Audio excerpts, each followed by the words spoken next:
Good afternoon again. So we are back with new set of discussion, and this is exam paper of which term? May 19. May 19 question number 1 हम लोग discuss करेंगे, because in these clippings we have targeted question number 1 of the past year question papers. Because question number 1 में एक typical feature होता है. It has contract, it has NI Act, it has questions of company law. So this mixed bag must be handled carefully because this is one of the most important area of your question paper, question number 1. Look here. As at 31st March 2018, the paid up share capital of S Limited is दिया हुआ है इतना रुपया, यानी कि 1 crore divided into 10 lakh equity shares of 10 each. Of this, H Limited is holding 6 lakh equity shares and 4 lakh equity shares are held by others. Simultaneously, S Limited is holding 5% equity shares of H Limited. Okay, यानी कि subsidiary जो है, because subsidiary दिख रहा है मुझे, कैसे दिख गया मुझे? Because ये more than 50% of the voting power है. Subsidiary भी hold कर रहा है 5% equity shares, out of which 1% is held as a legal representative of the deceased member. And this was a question where we discussed क्या एक subsidiary भी holding company में shares hold कर सकता है? तो पहले तो हम लोग बोलते थे नो, holding company can not allot its shares to subsidiary, but exceptions थे. अगर वो पहले से होल्ड कर रहा है before the HS relationship came into existence, या क्या था, लीगल रिप्रेजेंटेटिव के रूप में होल्ड कर रहा है. So on the basis of the given information, examine and answer the following queries with reference to the provision of the Companies Act. Can S Limited make further investment in equity shares of H Limited during 18-19? Can it exercise voting rights at the annual general meeting of H Limited? Can it allot or transfer some of its shares to S Limited? तो वैसे तो आपको answer मेरे पहले discussion से मिल गया. इसमें आप क्या क्या समझाओगे? एक तो होल्डिंग सब्सिडियरी के थोड़ा डेफिनेशन समझाते हुए फिर आप बताओगे वो वाला पोर्शन की नॉर्मली तो अलॉटमेंट अलाउड नहीं होता, बट देयर आर एक्सेप्शंस. तो आइए देखते हैं राइटिंग पैटर्न यहां पर क्या है. इन्होंने बता दिया कि होल्डिंग सब्सिडियरी रिश्ता कैसे हुआ. They could have defined also, but शायद 4 मार्क्स देखकर they did not do it. No company shall either itself or through its nominees hold any shares in the holding company. तो further investment तो possible है ही नहीं subsidiary का holding में. They have a right to vote only for those shares which are held as legal representative or as a trustee. तो 1% के लिए उनके पास voting rights होगा, but not for और बाकी 4% के लिए. No holding company shall allot or transfer its shares to any of its subsidiaries. Such allotments will be void. Full page करिएगा एक बार. So therefore it can not allot or transfer any of his shares. So this is little technical. कई लोग miss कर जाते हैं इस aspect को कि मैंने जो एक्सेप्शंस बताया था कि कभी कभी सब्सिडियरी भी होल्डिंग कंपनी में शेयर्स होल्ड कर सकता है, वो वैलिड रहता है, but to what extent it is valid ये भी आप देख पा रहे हैं. ये वैलिडिटी होती है अगर वो shares as a legal representative और ट्रस्टी होल्ड कर रहे हैं या पहले से होल्ड कर रहे हैं, बट वोटिंग राइट्स इनको सिर्फ इन 2 केसेस में मिलता है. तो this is little technical. Students usually tend to miss this out. और सर मेरे को अगर सेक्शन नंबर याद नहीं है कोई प्रॉब्लम नहीं, अकॉर्डिंग टू कंपनीज एक्ट करके आप इस चीज को समझाइए कि ऐसे अलॉटमेंट्स फिर वॉइड माने जाएंगे. Okay, layout. Come and let's read the next question. Again a simple one. Modern Jewelry Limited decided to issue 5% of the issue price gap of shares as underwriting commission to underwriters, but the articles authorize only 4% underwriting commission. Examine the validity of the above decision. बहुत simple underwriting commission पर एक question है, 2 marks का है, जिसमें बहुत clearly लिखा हुआ है that you can pay underwriting commission, और रूल्स में ये बात लिखी हुई है. It can not exceed 5% of the price at with the shares are issued or the rate authorised by articles whichever is less. So इसलिए यहां पर ये वाला चीज आप याद रखिएगा. Is it okay? Hence the company can only pay maximum of 4% underwriting commission on shares. Next question देखते हैं यहां पर.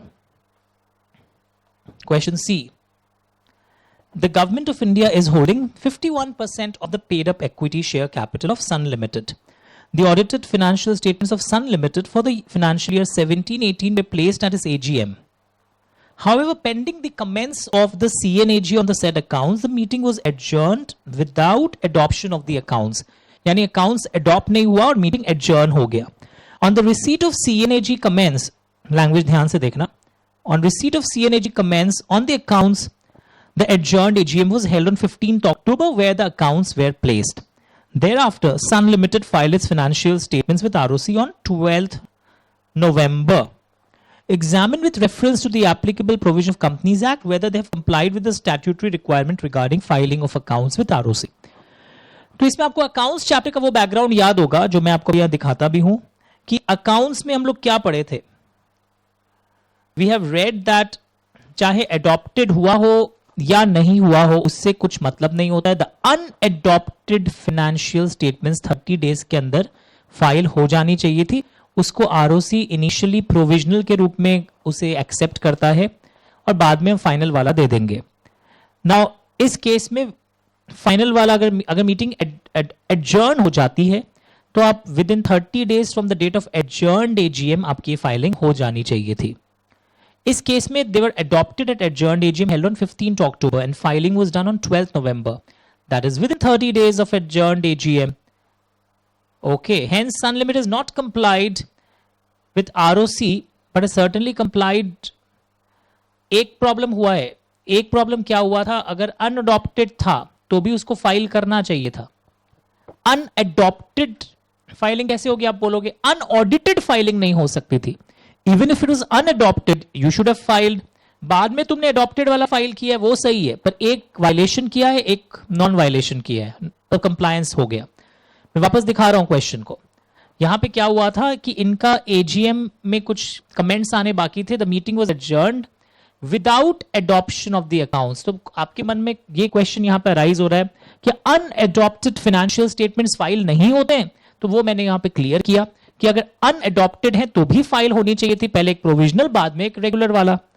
बट बाद में एडजर्न्ड एजीएम हुआ, मीटिंग हुई, एडॉप्ट हुआ और फिर हमने टाइम से फाइल कर दिया within 30 days. Are you understanding this? But यहां पर एक चीज का तो उल्लंघन हुआ ना कि आपने जो अनअडॉप्टेड वाला फाइल नहीं किया, that is a violation. Whether it has complied. Now they are not asking you what will be the effect of the violation. अगर ये होगा तो फिर आपको सेक्शन 136 137 जो भी एप्लीकेबल था फिर उसके फाइन्स के फिगर्स और भी लिखने पड़ेंगे. Is it okay? So question के एस्पेक्ट को आप समझ पाए. The question had two parts. Unadopted financial statements की फाइलिंग के बारे में इन्होंने यहां पर चर्चा की. सेकेंड पार्ट में व्हाट दे डिस्कस्ड वाज कि एडजर्न्ड वाले के बाद तो चलो फाइल हो रहा है but they have not done filing of one thing ना, unadopted one. So that has to be specifically mention. तो इसीलिए क्वेश्चन आंसर्स करना बहुत जरूरी हो जाता है because that helps you to recall पढ़ा हुआ सारा चीज. अच्छा यहां पे एक क्वेश्चन डिविडेंड का भी था. We missed out to discuss question B का part. Here what happened, the company remitted the dividend but the bank returned the payment that the account number doesn't fall within the records or doesn't tally with the records of the bank. The company did not inform Mr. Kumar about the discrepancy. Now क्या company का failure माना जाएगा? See what happens here that dividend का payment 30 days के अंदर हो जाना चाहिए. ये आप लोग सुने होंगे सेक्शन 127 में भी. बट यहां पर शेयर होल्डर ने कुछ डायरेक्शंस अगर दिया है regarding the payment of dividend and the directions can not be complied तो कंपनी को शेयर होल्डर को कम्युनिकेट तो करना चाहिए था कि अकाउंट्स की कुछ डिस्क्रिपेंसीज आ रही है. Company has failed to communicate to the shareholder mister Kumar about the non compliance of his direction.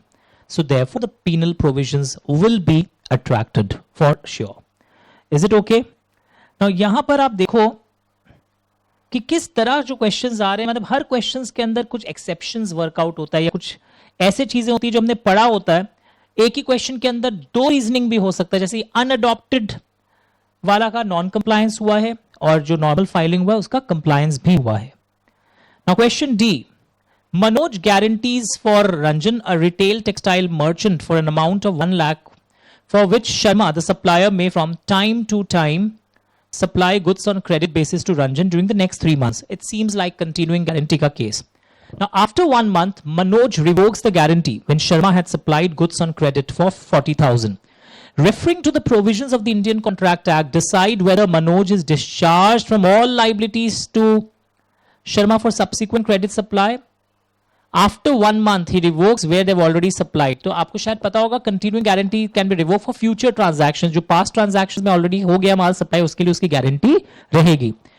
And what would be your answer in case Ranjan makes default in paying back Sharma for the goods already supplied on credit? So this is a very simple one.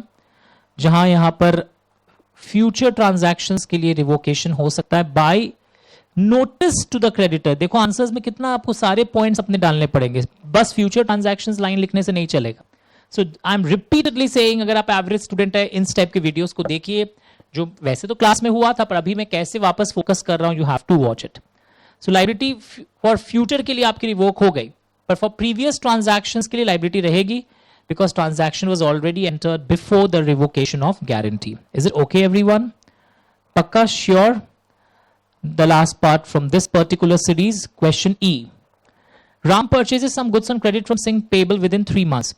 After 2 months, Ram makes out a blank check in favor of Singh, signs and delivers it to Singh with a request to fill up the amount due, as Ram does not know the exact amount.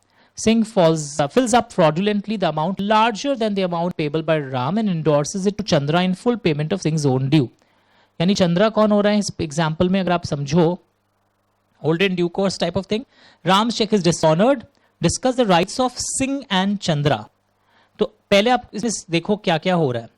Ram ने बोला था सिंह को कि तुम भर लो, Singh fraud किया है और इंडोर्स कर दिया चंद्रा को। अब क्वेश्चन ये है कि जो चंद्रा है वो क्या कर सकता है। Start observing. तो this is a classic example of inchoate instrument कि होल्डर इन ड्यू कोर्स जो है वो ज्यादा अमाउंट भी रिकवर कर सकता है, more than the amount what was actually intended. Singh जो है वो ज्यादा अमाउंट रिकवर नहीं कर पाएगा, वो एग्जैक्ट अमाउंट जो बोला गया था वो ही रिकवर कर पाएगा, बिकॉज यहाँ दोनों के राइट्स पूछे गए। नॉर्मली हम लोग क्लास में सिर्फ चंद्रा का राइट्स वाला क्वेश्चन करते थे, ऑफ कोर्स वो पढ़ा हुआ था, पर अगर सिंह के राइट्स को पूछा जाए तो he can not recover more than that amount. तो look at the writing pattern everyone.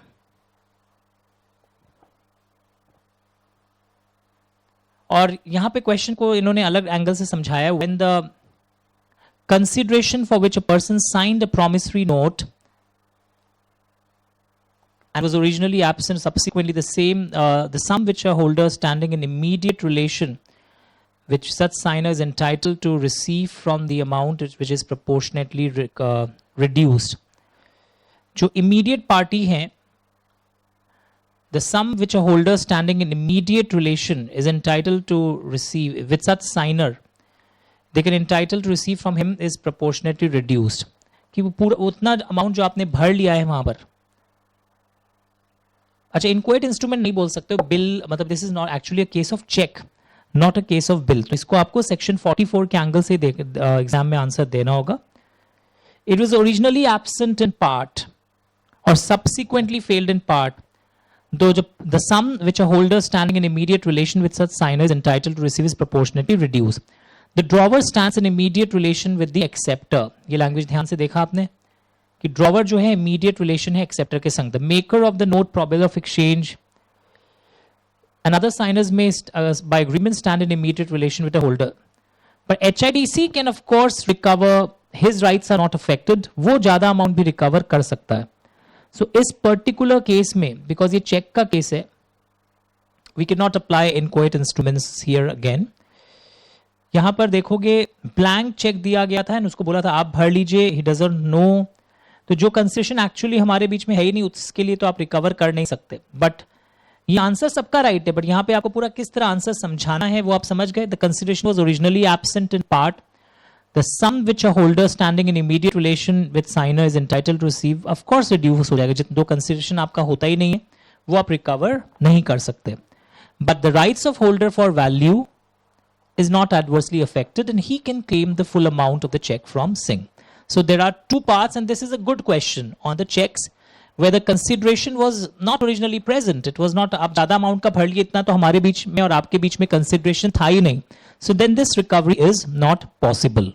So ज़रूर से एक बार इसका writing practice कर लीजिएगा. So I am repeating one thing again. Question number 1 आप सारे पास्ट टर्म्स का एक दिन करिएगा। रीजन आप कंपेयर कर सकते हैं the level of question, the writing pattern, किस एंगल से क्वेश्चंस पूछे जाते हैं, how you should present it. तो मैं सारे क्वेश्चन 1 के क्लिपिंग्स अलग बना रहा हूं। मैंने साल 2019 2021 इसका एक कॉम्पोजिट पेपर सॉल्व कराने के बजाय क्वेश्चन 1 सब टाइप के क्वेश्चन 1 को मैंने अलग अलग रिकॉर्ड किया है. You can compare the varieties of question one asked in the past exam papers. Thank you so much.